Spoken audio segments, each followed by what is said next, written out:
Good morning, folks. Let's take a quick climate update beginning by comparing 2013 so far to 2012 up to April 16th. Many more heat records last year, by far the champ across the board. This year, cold records are in a dead heat with warmth records, while precipitation got them both in the rearview mirror. Looking back over the last 365 days, no records have fallen more than precipitation. We're trending cooler lately as well, with heat records falling below cold records as of late and still both looking up at precipitation. We have no major quaking in the last 24 hours, and the top tremors of note are nowhere near the largest of the day. But a small swarm is developing this morning in Oklahoma with a top magnitude of 4.3, well above average.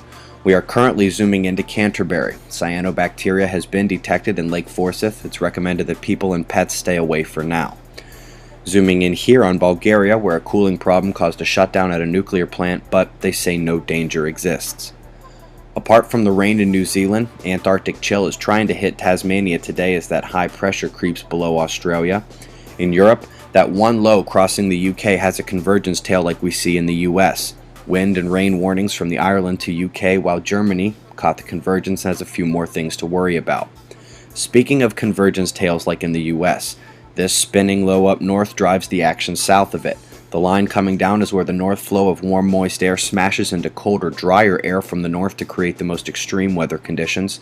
Gotta check your local warnings today if you live anywhere near the convergence, as we expect lightning, hail, and maybe tornadoes. Coming to the sunspots, bottom left is the only active region not in decay. In fact, he's grown a bit on the Earth-facing disk. You can see how many more umbras there are and seeming intermingling of the penumbras. Let's take a closer look though and reveal that the magnetic mixing has actually lessened from yesterday. These are so dynamic that I may have caught him pulling his socks up, so we'll keep watching today even as flaring remains at a low sea level. Flaring near the footprint is the only place we don't want to see it. You can see it grainy just behind the limb here. Interestingly, when I pull up Mercury's magnetic connectivity, it appears darn close to Earth's connectivity, the Earth footprint, and those sunspots all around them. Solar wind telemetry from ACE. Look at the orange spike in density. Impact, right? No. In addition to there being no imminent space weather impacts, this is an example of a return to ambient solar wind quiet.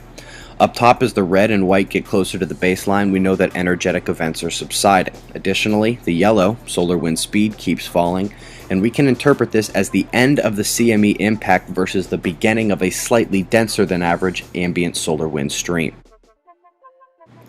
Gong is having updating issues, but the red on the left is the story and you can definitely see it. On the full visual, the left half is Earth facing and the large umbra opening is set to meet Earth in a few days, and the all-important factor, the coronal holes. Two big ones set right in the middle of that area on the left, ready to turn towards Earth. They will be doing so when the planets begin to align again geocentrically. Got some shots of our star to close, no Earth-facing eruptions amidst this visual splendor. Eyes open. No fear, it's 6:15 a.m. Eastern Time, and that's the news. Be safe, everyone.